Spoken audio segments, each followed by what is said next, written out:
Thank you, Mr. Chairman. There are a series of questions I'd like to address, primarily brought about by some of the comments made by the opposition, but also by your comments about you don't think there's been any change. It's been market-driven of why companies are using gas rather than coal. And I want to remind you back, we had a hearing last year when gas prices were $7 or $8 an MCF. But Purdue University say they were switching from coal to gas because of the EPA regulation threatening to make the byproduct a hazardous material. So it had nothing to do with the price of coal or gas. It was the threat of the EPA causing a stigma attached to that product. But I want to go, so I know that it's not all founded. And I do appreciate your patience because you've been here how many times and we've had some interesting, but I want to follow back up on what Dr. Burgess asked you.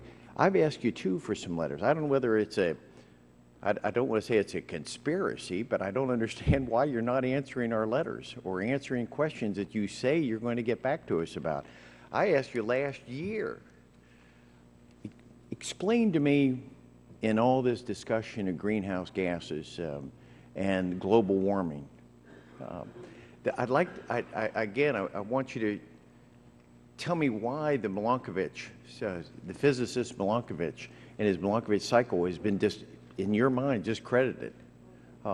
I'd further like to understand why Hal Lewis and his resignation from the American Physical Society, where he says in his comment, if I can just call that up, he said,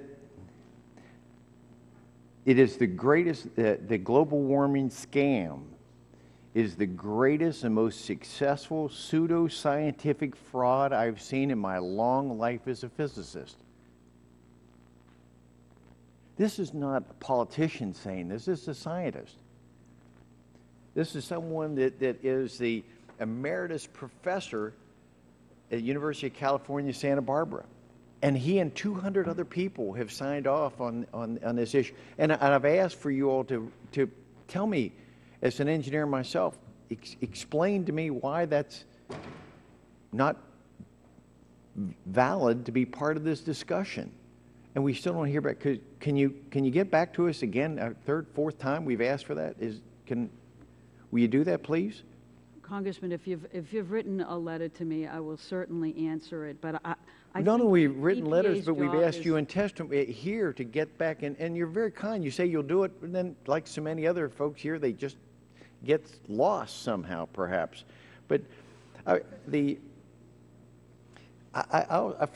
want to go back to where you say you don't think this has affected the coal fields in this country, when in 1993 the EPA itself said the byproduct of burning coal was not a hazardous material. It should be recycled. In 2000, they came out and said the same thing.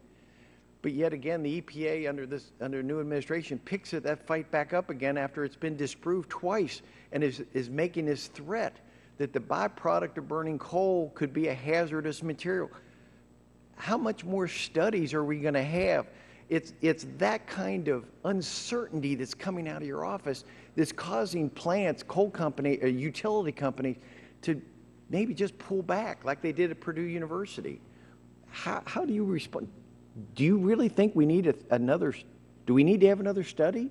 Well, I think people have asked us when EPA proposed its coal ash rule to take a very close look at the science, to take a very close look at the Has the science changed since 93 and 2000? Well, it's the same compound. I can speak for the science that relate to air pollution, and clearly the science gets more sophisticated every day. It gets better every day. The clarity and the substance and the robustness of the data, particularly on issues of climate, it gets clearer and clearer. Let me just regain my time. I've only got 18 seconds to go, and I know we got.